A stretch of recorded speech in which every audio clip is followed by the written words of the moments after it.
Bueno, y hoy en Economía para Todos justamente tenemos una nota preparada sobre el tema de las pensiones y los constantes incrementos que ya son habituales en ciertas épocas del año. Normalmente se dan en febrero, pero ojo, los colegios están obligados a, digamos, comunicar esto a los padres al menos en diciembre. Vamos a ver la nota al respecto. La pensión en los colegios privados aumentaría en promedio un 6% a partir del próximo año debido a un ajuste con la inflación y nuevas inversiones realizadas por estas instituciones.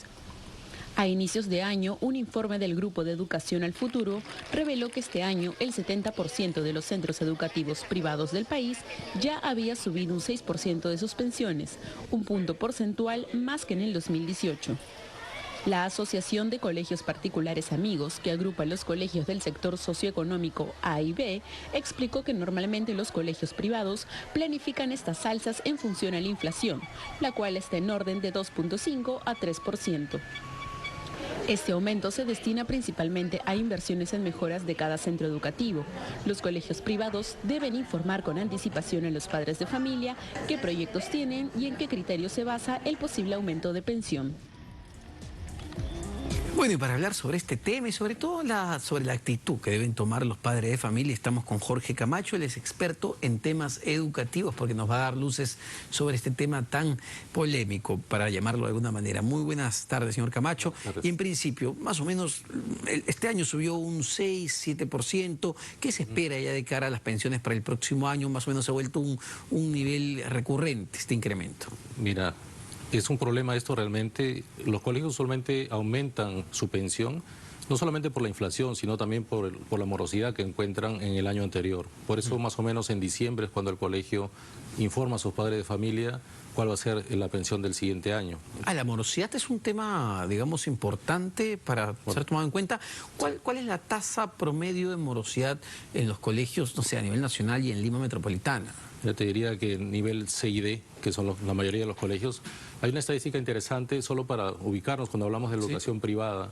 El 63% de colegios cobran en promedio 200 soles de pensión, de los colegios privados. 200 soles. 200 soles. Los colegios cobran de 1.000 soles para arriba como promedio. Estamos hablando del 1% nada más de los colegios privados. Entonces, hablar de educación privada con respecto a la pensión es muy dispar, ¿no? Es muy heterogénea la educación privada en el país, ¿no? Sí. Y las calidades, pues, lamentablemente a veces no son las mejores. Pero ¿cuál es la morosidad que tienen, no sé, en este segmento donde está la mayoría, de 200 soles? Usualmente ahí están alrededor del 50%. Wow. En este momento los colegios privados están, en algunos casos, al borde de cerrar en algunos casos, porque son emprendedores educativos. La mayoría de estos son profesores que han abierto sus colegios en zonas donde no llega pues el Estado a veces en esa cobertura educativa. Y claro, pagar la planilla, pagar los costos fijos de lo que es un colegio. Imagínate, la mitad de los papás que no paguen su pensión no pueden afrontar esos pagos que tienen que hacer, que hay un compromiso, ¿no? Ahora, y en los colegios, digamos, de más nivel económico, porque, bueno, en medio hay una gama, ¿no? Porque hay colegios de 600, de 400. Sí. Me parece que hay colegios, y la oferta ahí es interesante, hay colegios para todos los bolsillos, ¿ah? Definitivamente sí lo hay, y esa es una de las ventajas al haber esa diversidad de proyectos educativos. El padre de familia tiene la potestad y es un derecho propio de escoger la educación que quiere para sus hijos, ¿no? Y lo importante aquí es que también sea realista con respecto a lo que puede pagar, y eso es lo que está ocasionando en este momento esta ley de protección a la economía familiar, donde el colegio en la práctica tiene que seguir brindando la educación durante todo el año a las personas que no pagan. Y entonces esos costos están sobre los hombros de las familias que sí pagan. Y esa es justamente la injusticia que se está dando. Es por esto entonces los incrementos recurrentes de entre 6 a 10% que se ven todos los años, por la falta de pago de gran parte de los padres de familia. Sí, porque como decía, los colegios particulares, sus únicos recursos son las pensiones, ¿no? Ahora, ¿pero qué se puede hacer? Porque en el Congreso de la República efectivamente se presentó un proyecto, creo que está todavía en etapa de comisión, ¿no? Se presentó un proyecto para retirar incluso al menor si es que sus padres no pagan la pensión o tienen retrasos en el pago de las pensiones. Pero vamos, ¿esto no es un poco castigar al niño que no tiene la culpa de nada de la actitud de sus padres? Sí, no, definitivamente.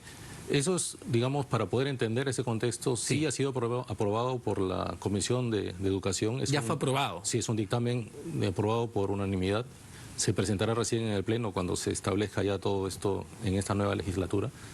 Y lo que dice es que después de 2 meses de no pago, el presidente, bueno, el director, mejor dicho, del colegio, pues se comunica con los padres de familia, llega a un acuerdo y si no se logra este pago, comunica a la UGEL para que busque una vacante en un colegio nacional o particular, de acuerdo con la familia también, ¿no? O sea, ya entran a garantizar también la permanencia de la educación del alumno.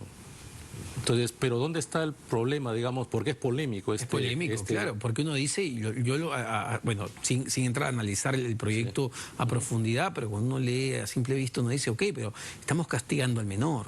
Justamente ahí es donde iba, ¿no?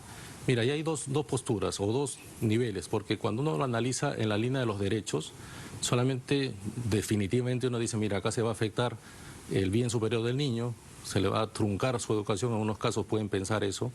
Y por otro lado dices, oye, pero también hay un derecho del privado, del empresario, de poder cobrar por un servicio que efectivamente estás prestando. Y eso se da en cualquier ámbito económico.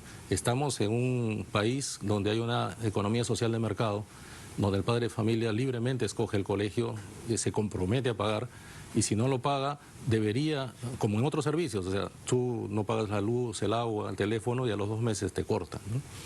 Más allá de quién sea el que está viviendo. Entonces, cuando uno analiza a nivel de derechos, uno tiene dudas, decimos, oye, pero estamos afectando al niño. Yo diría que aquí hay que dar un paso más y decir, efectivamente, ¿a quién le corresponde? O sea, ¿de quién es el deber de educar al niño?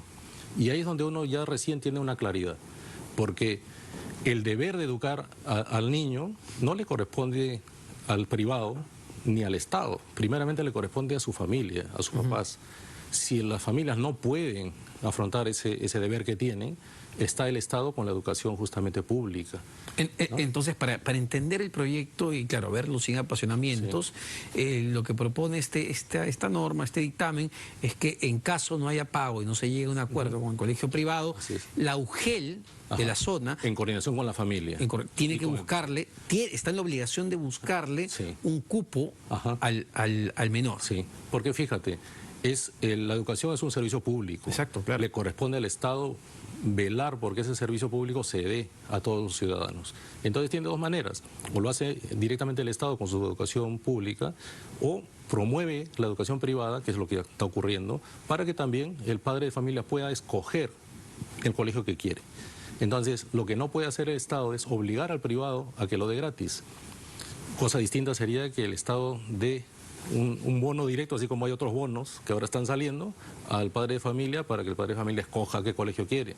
Entonces, ahí no habría ningún problema, porque definitivamente es un servicio, como te decía, público la educación, y es algo que el Estado debe velar porque se dé a todos. Y ahora, clarísima la posición, ¿no? Del lado del empresario, claro, tú brindas un servicio, no me pagan, yo tengo que costear de alguna manera los gastos que tengo para que mi negocio sea rentable, que es lo que finalmente busca el empresario. Pero, ¿cómo estamos ya en fiscalización en cuanto a la calidad?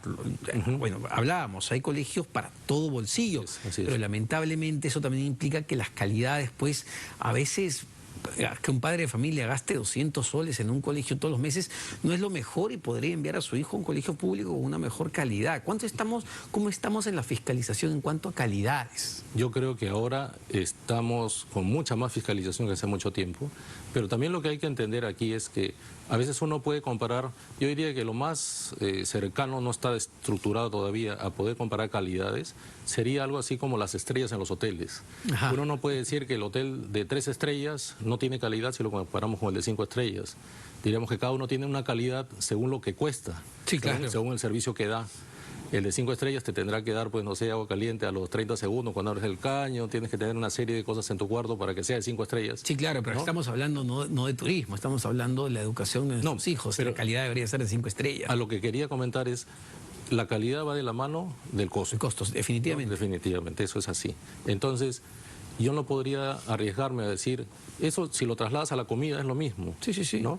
Cuando haces mistura, viene la gente que vende el ceviche en la carretilla. Yo le pregunto, ¿no debería, digamos, ser el rol del Estado generar que, por ejemplo, no existan colegios con una calidad menor a las, no 5, a las 3 estrellas? Yo te diría, efectivamente, yo estoy completamente de acuerdo, pero ¿sabes cuál es la manera más eficaz que podría hacer el Estado para evitar eso? Subir su calidad educativa de la educación nacional. Porque así, si es gratis y es bueno, yo no voy a pagar 200 soles por un colegio que me da una educación a media caña. Voy a ir al gratuito, que es bueno. Entonces, esto debe llevarnos a pensar más bien qué está pasando. De acuerdo, pero ahí no hay un componente todavía de mentalidad, porque me parece que hay colegios públicos de excelente calidad, ¿no? Sí, y a veces el padre, por un tema de un chip de que el privado es mejor que el público, acepta cualquier privado y coincidimos que hay colegios pues de 200 soles que la verdad no.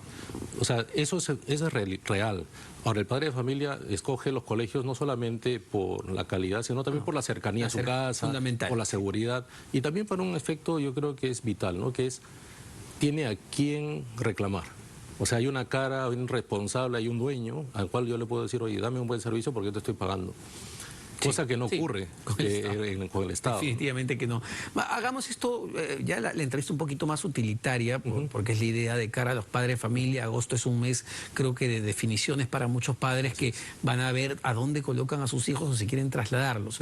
¿Qué consejo les daría justamente para no incurrir en esto que yo creo que el más perjudicado con la morosidad, con elegir a veces algo que no podemos pagar, son los chicos? Por supuesto. Son los que recién están traumados. Y aquí, efectivamente, responsabilidad de los padres, pues también. ¿No? Sí. Entonces, ¿qué consejo les daría? Sí, mira, hay un aspecto también importante. Cuando un padre de familia, o mejor dicho, cuando un colegio, si queremos ver desde ese punto de vista, ¿no? A los colegios tampoco quieren que sus alumnos se vayan de su colegio, claro. Ellos no lo quieren. Son clientes finalmente. Sí, y aparte también es una relación a largo plazo. Una familia que pone a su hijo en un colegio tiene por lo menos 11 años con ese colegio. Entonces no es una relación de ahora voy aquí, después me voy allá. Que al final, cuando un papá no paga todo el año, se va a ir. Y es más, ese fenómeno que tú dices del cambio de colegio o el shock que pueda tener un alumno, lo da, pero a fin de año, ¿no? Entonces, pero ¿dónde está el problema mayor, como te decía, con las familias? Cuando una familia atraviesa por un problema económico, conversa con el colegio. Y los colegios tienen unos fondos de beca, tienen una manera de ayudar, tienen todo un mecanismo que siempre lo han tenido. Se da, perdóname Jorge, se da los casos de que, por ejemplo, el padre de familia simplemente corta los pagos en un momento intempestivo, no se comunica con el colegio, es decir, no intenta solucionar el problema. Por supuesto.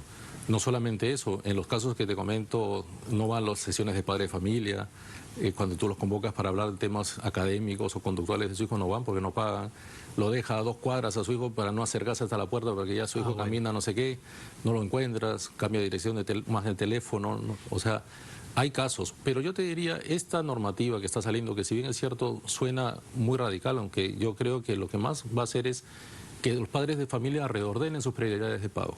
Todos sabemos que si no hay alguien que te puede exigir un pago, lo pondrías pues en último en la cola. Lo que está pasando ahora. El padre de familia prefiere comprarse un televisor nuevo, salir de viaje, disfrutar de otras cosas y deja en último lugar al pago de la pensión de su hijo, cuando eso es lo más importante, ¿no? Perfecto, Jorge Camacho, experto en temas educativos, sin duda es un tema sumamente polémico. Usted puede tener su propio análisis al respecto. Vamos a ver cómo se debate. Esto finalmente ya es un dictamen que se va o se tiene que debatir en el Pleno del Parlamento. Así que vale la pena escuchar a los expertos como a Jorge y de todos los lados para entender y hacernos una mejor idea, ¿no? Lo más importante, y nuevamente, lo que bien dice Jorge, el padre es el principal responsable. Si uno envía a su hijo a un colegio privado es porque tiene pues el conocimiento de que va a poder pagar eso, y si tiene alguna eventualidad, porque a veces pasan situaciones de emergencia, lo mejor es acercarse al colegio y conversar y ver la forma de pago para no afectar justamente la educación de los menores, que son lo más importante en esta ecuación. Con esto nos vamos a un corte en Economía para Todos. No se vayan porque venimos con mucho más.